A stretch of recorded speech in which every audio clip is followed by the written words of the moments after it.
Welcome to Jam Yaps Media, or Jam for short, where I cover all of the topics that I'm passionate about, which ranges from music to sport to movies and video games.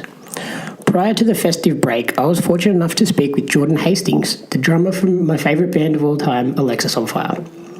Jordan and I spoke about the band's breakup in 2012 and their subsequent reunion, which arrives in Sydney this week, plus a number of other interesting topics. So let's stop messing about and get right into it.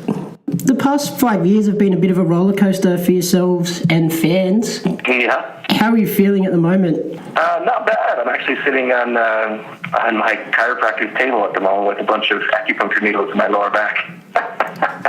I'm heading out for another tour with Billy Talent tomorrow, so I've had 9 days off in between tours. So being a drummer, I've got to kind of keep it. My legs and joints and things somewhat maintained, so that's kind of where I'm at right now. Just enjoying some acupuncture and a little bit of physio and chiropractic, and then we fly out to do a big Afraid of Heights Euro tour tomorrow. And then after that, then I meet up with the Alexis guys in December, and then we're gonna rehearse for a few days, and then head over to beautiful Australia. And how are you feeling about coming back here after so long? Feeling great. It's funny. I was just there with Billy Talent actually in August, and that was the first time I've been there since Alexis farewell tour in 2012. So it was, it's cool because I got to kind of chat with some Billy Talent fans that were there that also happen to be, Alexis fans, and they're, super pumped about us coming back. And Australia has always been Alexis's kind of favorite spot to go, and we've kind of considered it almost like a second home for us next to Canada. So it's we're all super excited to get back there. Especially the best part of it is we get to play some great shows and hang with some cool bands. And on top of that, it's your summer. And I don't know if you know that, but it's going to be our really bad Canadian winter right around then. So it'll be nice to get away from that for a couple of weeks. And obviously when the band broke up in 2011, you all thought that was the end and was finished. What made you come back together for this tour? Well, we've been coming back together for the last couple of years. I mean, initially we were kind of like there was just too much going on with everybody else's kind of lives at the time, and as you get older, as not only as someone in the band, but as a human, certain other things kind of apply to your lifestyle, and certain changes need to happen. And unfortunately, at that point in time, none of our hearts were, I don't think, 100% in it. So when that kind of happens, that kind of makes the music suffer, and not only that, it makes our relationship suffer. So the fact that we're able to take some time away and just focus on our personal lives and our own ventures, our musical ventures or business ventures or whatever we wanted to do, was kind of exciting and different. That being said, though, music always is kind of like one of those things that you can try and get away from it for a little while, but it'll always pull you right back in, and that's kind of what happened to us. There's some talk of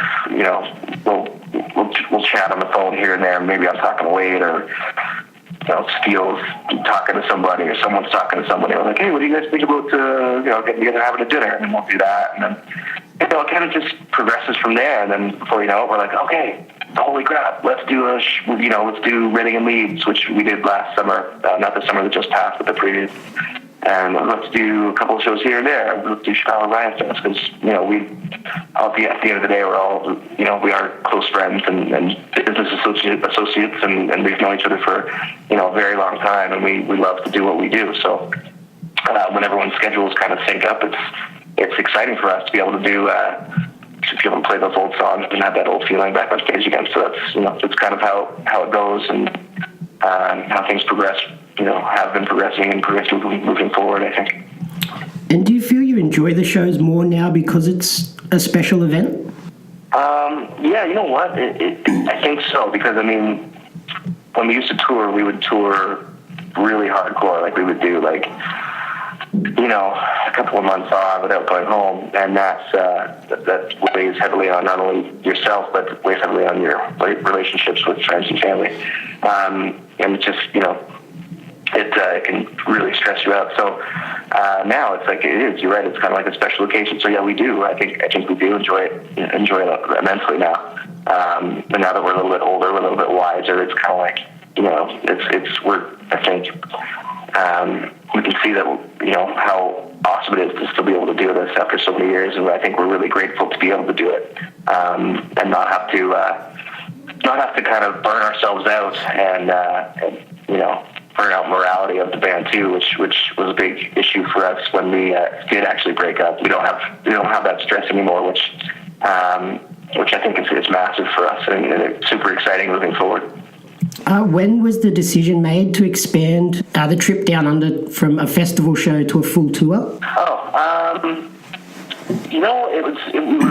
We kind of talked about, doing just the one show, and then we're like, why would you, because we used to do Soundwave all the time, and that was great. That was a great tour. It's too bad it's not around anymore, but it's kind of a long trip to do one show, you know what I mean? And, it takes an entire day to get there, and then it takes an entire day to get back. So it's kind of like, actually even longer than a day. It's like, I think it's almost a day and a half. But anyway, it's kind of silly to go all the way there for one show. So that was kind of our thought process about it. And not only that, like I said, it's kind of our second home. We love coming to Australia. So it wasn't a hard decision to decide, do we stay for a little bit longer or stay for a couple of weeks? And we were like, wow, let's make like a fun vacation of the whole thing and get to hang and play some shows and enjoy the weather, enjoy our friends and hang out with our friends in Australia and really, take advantage of the situation while we have it. And is it difficult to switch into festival mode halfway through a tour like you will be for this one? Is it difficult to switch? I don't think so. The only difference would be that I'm sure at the festival we won't have as much time to play. I haven't seen the actual set length yet, but I'm sure that it won't be as long as we'd like to. So no, in that case it'll probably be easier because we'll be. Usually when it takes us about 2 or 3 rehearsals to get back into the swing of things. So I think it's simple. It's just another show. It just has to be probably a little bit earlier and maybe outside. That's the only difference.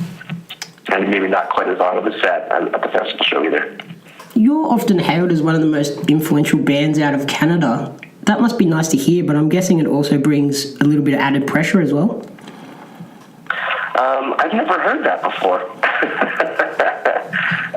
So that's kind of cool. I've never heard anybody say that. That's a really cool kind of thing to hear. I think the thing with us is that we're very, we're an indie band. We're down to earth. We've kind of just, we've kind of rolled with the punches of the music industry and kind of done everything ourselves and done it our own way. So I don't think that really, I don't know if it really changes anything. I don't think it does. If it did, I'd come back to you with it. But that's being as this is the first time I've ever heard that. I don't know. I don't think it really changes much for me anyway. Maybe for the other guys, but I doubt it. And you always seem to try and give back to the scene a little bit by bringing Canadian acts with you for supports, which you're doing this year as well. How did you find them and how did you choose them for this tour? So the Dirty Mill are from my hometown, Hamilton. Actually from just a suburb, Dundas, Ontario.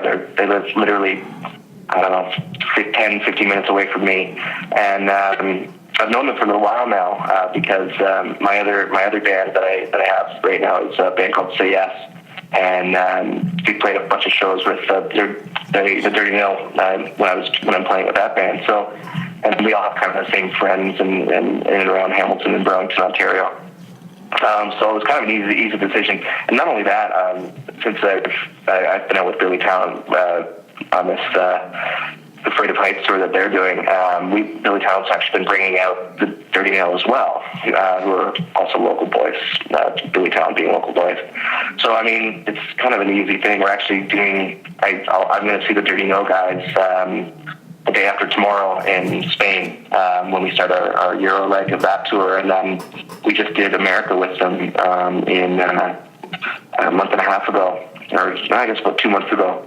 With the Dirty Mill and Billy Talent. So it'll be I think by the end of January, I'll not to say that I haven't known them very well already, but I'll probably know them even better because we've been just hanging out constantly the last few months. So it was an easy decision. I mean, people gave us a leg up, and when we were younger, one of them being Billy Talent. I mean, Billy used to bring Alexis sing on the road all the time across Canada to their arena tours into Europe and Germany and stuff.